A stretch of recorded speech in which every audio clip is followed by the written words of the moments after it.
అందరికీ నమస్కారం అండి. నా పేరు దిమిలి సతీష్. నేను రోడ్ సైడ్ వృద్ధులకు అలాగే మత్స్యంతో లేని వాళ్ళకి నాకున్నంత టైంలో ఫుడ్ అయితే హెల్ప్ చేస్తూ ఉంటాను. అలాగే ఆ వీడియోని అయితే యూట్యూబ్లో అప్లోడ్ చేస్తూ ఉంటాను, షార్ట్ వీడియో. అలాగే వాటికి వచ్చిన కామెంట్స్ కూడా చూస్తూ ఉంటాను. ఇక్కడ కనిపిస్తున్నాడు కదండి, ఇవన్నీ వీడియోకి అయితే కామెంట్స్ రావడం జరిగింది. అలాగే తెలిసిన వాళ్ళు ఉన్నారని కామెంట్ చేశారు. అలాగే నేను నా నెంబర్ ఇవ్వడం జరిగింది. అలాగే వాళ్ళ ఫ్యామిలీతో మాట్లాడాను, మా వాళ్ళే అని చెప్పారు. అలాగే అయితే నేనైతే హెల్ప్ చేస్తానన్నాను. ఒక 10 రోజుల వరకు నెతికాను, కనిపించలేదు. మళ్ళీ ఆ తర్వాత నాకు వైజాగ్లోనే కనిపించగానే వాళ్ళ ఫ్యామిలీకి నేను చెప్పడం జరిగింది. వాళ్ళది ఖమ్మం అండి, అక్కడి నుంచి వచ్చారు. వచ్చిన తర్వాత మీ అందరి సమక్షంలో వాళ్ళ తల్లిదండ్రులకి అప్పచెప్పడం జరుగుతుంది. ఇది మనందరి విజయం అండి.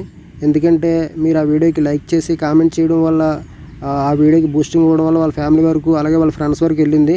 మీ అందరి వల్ల ఇది సాధ్యమైందండి. చాలా చాలా థ్యాంక్స్. ఒకడే కొడుకంటండి, 7 సంవత్సరాలు అయిపోయింది అతను కనపడకుండా. అసలు వాళ్ళ నాన్నగారిని వాళ్ళ అమ్మగారిని కూడా గుర్తుపట్టలేని పరిస్థితిలో ఉన్నాడు. చాలా థ్యాంక్స్ అండి. మొత్తానికైతే అన్నయ్యని ఎంతో కష్టపడి వాళ్ళ తల్లిదండ్రులకి అయితే అప్పచెప్పడం జరిగింది. కానీ నాకు చిన్న డౌట్ అయితే ఉండిపోయింది. ఎందుకంటే వైజాగ్ నుంచి ఖమ్మం వరకు తీసుకెళ్ళాలి ఆ అబ్బాయిని. అతను మతిస్థిమితం లేదు, అసలు మైండ్ అసలు పనిచేయట్లేదు.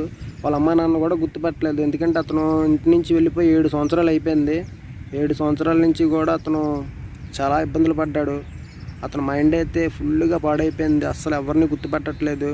నేను ఇక్కడ పట్టుకున్నప్పుడే అతను ఉరికినా సరే చాలా ఇబ్బంది పడి పట్టుకుని వాళ్ళ అమ్మా నాన్నగారికి అయితే అప్పచెప్పాను. కానీ నాకు చిన్న డౌట్ అయితే ఉండిపోయింది. ఆ డౌట్ ఏంటంటే ఇక్కడి నుంచి ఎలా తీసుకెళ్తారు? ఎందుకంటే అతను మైండ్ అప్సెట్లో ఉన్నాడు. అతను పారిపోతాడు. వాళ్ళ అమ్మ నాన్నగారు ఫుల్గా పెద్ద వయసు, అతనైతే పారిపోతాడు. అయితే వాళ్ళ అమ్మ నాన్నగారితో అన్నాను, బాబాయ్ ఇక్కడ వైజాగ్లో పెద్ద హాస్పిటల్ ఉంది, ఆల్రెడీ నేను ఇద్దరిని జాయినింగ్ కూడా చేశాను, నాకు బాగా తెలుసు, చాలా చాలా బాగా చూస్తారు ఇక్కడ, నీకు మొత్తం అంతా తగ్గాకే పంపిస్తారు, మరి నువ్వు ఇక్కడే చేయించుకొని నువ్వైతే తీసుకెళ్ళలేవు ఇతన్ని, ఇక్కడ ఇతనున్న పొజిషన్లో అయితే నువ్వైతే తీసుకెళ్ళలేవు, ఇక్కడే జాయినింగ్ చేపిస్తారు, ఒక 4 రోజులు ఇబ్బంది పడినా మనిషి అయితే రికవర్ అవుతాడనేసి నేను చెప్పాను. చెప్పిన తర్వాత అలాగే హాస్పిటల్లో తీసుకెళ్ళి జాయినింగ్ చేయడం అన్నది, దగ్గరుండి జాయినింగ్ చేయడం అన్నది జరిగింది. హాస్పిటల్లో జాయినింగ్ చేయించాను.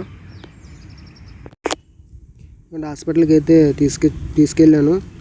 ప్రభుత్వ మానసిక వైద్యశాల విశాఖపట్నం, మన మెంటల్ హాస్పిటల్ అండి. చాలా చాలా బాగా చూస్తారు ఇక్కడ, అందుకే ఇక్కడికి తీసుకురావడం జరిగింది అన్నయ్యని. అలాగే చెకప్ కోసం అయితే లైన్లో కూర్చున్నాము చూడండి. అంటే డాక్టర్ గారి దగ్గరికి వెళ్ళి చెకప్ చేయించాలి కదా, చెకప్ కోసం అయితే కూర్చున్నాము. చాలామంది ఉన్నారు, చెకప్ కోసం అయితే కూర్చున్నాం. మొత్తం 3 అగోండి, పేషెంట్ వాళ్ళ నాన్నగారు అండి, నేను. లోపల హాస్పిటల్ చూడండి ఎంత బాగుందో, గార్డెన్ అది చాలా చాలా బాగుంది హాస్పిటల్ అయితే.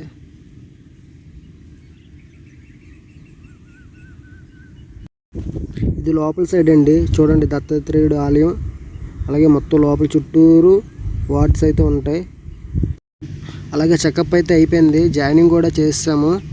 అలాగే వార్డు కూడా ఇచ్చారు మాకు, వార్డుకి తీసుకెళ్తున్నాం పేషెంట్ని. చూడండి జాయినింగ్ అయిపోయింది కదండి, ఇదిగోండి అన్నికైతే ఈ బెడ్ అయితే ఇచ్చారు. ఇంకా మందులు, ఫుడ్ అన్నీ కూడా ఫ్రీ అండి. మొత్తం నయమయ్యే వరకు కూడా ఇక్కడే బాగా చూస్తానన్నారు డాక్టర్లు గారు. చాలా బాగా చూస్తున్నారు ఈ హాస్పిటల్లో, గవర్నమెంట్ హాస్పిటల్లో. చాలా చాలా బాగుంది హాస్పిటల్ అయితే. నేనైతే 3 డేస్ అయిపోయిన తర్వాత మళ్ళీ వెళ్ళాను చూడడానికి. చూడండి ఎంత బాగా మారాడు. ఇప్పుడు అందరినీ గుర్తుపడుతున్నాడు, వాళ్ళ నాన్న గుర్తుపడుతున్నాడు, వాళ్ళ అమ్మగారిని గుర్తుపడుతున్నాడు, నన్ను కూడా గుర్తుపట్టాడు. చూడండి అన్నయ్య ఎంత బాగున్నాడు. మళ్ళీ 2 డేస్ అయిపోయిన తర్వాత వెళ్ళాను లోపలైతే సినిమా థియేటర్ ఉంటుంది. మొత్తం మెంటల్ పేషెంట్లు అందరికీ కూడా సినిమా చూపిస్తారు. ఎందుకంటే వాళ్ళ మైండ్ మారుతుంది అనేసి, ఆలోచన బాగుంటుందని చెప్పేసి సినిమా వేస్తున్నారు. చూడండి సినిమా చూస్తున్నాడు, బాగా రెస్పాన్స్ అవుతున్నాడు. చాలా చాలా మారాడు. ఇంకా మొత్తం మారిన తర్వాతే పంపిస్తానన్నారు డాక్టర్ గారు.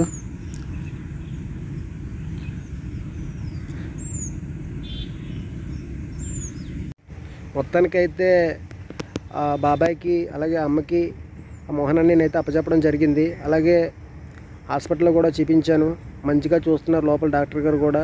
మానసిక వైద్యశాల చాలా చాలా బాగుంది. లోపల అంతా కూడా మెడిసిన్ మొత్తం అంతా కూడా ఫ్రీ, తగ్గిన వరకు కూడా 1 రూపాయి కూడా ఖర్చు అవ్వదు. చాలా చాలా బాగా చూస్తున్నారు. అలాగే ఇదంతా కూడా మీ వల్లేనండి. ఎందుకంటే ఆ వీడియోకి లైక్ చేసి కామెంట్ చేయడం వల్ల మెయిన్ ఆ వీడియో అన్నది వాళ్ళ ఫ్యామిలీ వరకు వెళ్ళింది. వాళ్ళ ఇంటి పక్కన వాళ్ళ ఫ్రెండ్స్ చూసారంట. చూడడం వల్ల మనకి మెసేజ్ చేశారు.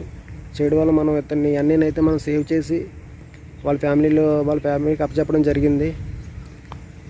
అసలు చనిపోయాడు అనుకుని మర్చిపోయారంట. వాళ్ళ అమ్మగారు నాన్నగారు చెప్తున్నారు, చనిపోయాడు అనుకుని మర్చిపోయాం బాబు, 7 సంవత్సరాలు అయింది, మళ్ళీ మీ వల్ల మా అబ్బాయి దక్కాడు అనేసి అన్నారు. లేదమ్మా, మరి ఒక్కోసారి అంతే మ్యాజిక్లా జరుగుతుంటాయి, ఇలాంటివన్నీ తప్పదు.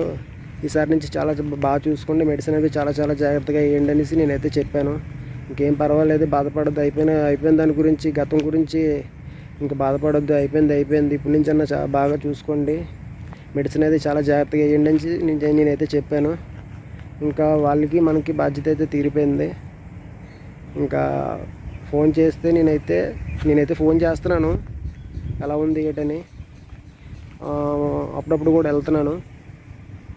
ఇంకా మళ్ళీ అతను బయటకు వచ్చిన తర్వాత, హాస్పిటల్ నుంచి బయటకు వచ్చిన తర్వాత మళ్ళీ ప్రతి నెల అయితే మెడిసిన్ అయితే కంటిన్యూ చేసుకోవాలి. ఎందుకంటే అది ఎప్పుడు క్లియర్ అవుతుంది అన్నది తెలియదు. ఎందుకంటే మైండ్ అయితే అప్సెట్లో ఉంది కదా. ప్రజెంట్ అయితే ఇప్పుడైతే గుర్తుపడుతున్నాడు, వాళ్ళ అమ్మ నాన్న గుర్తుపడుతున్నాడు, కూర్చుంటున్నాడు, భోజనం చేస్తున్నాడు. అన్నీ కూడా చాలా చాలా బాగున్నాయి. అన్నీ కూడా చాలా మార్పు అయితే అయింది. ఇంకా తక్కువ రోజులే కదా అయింది.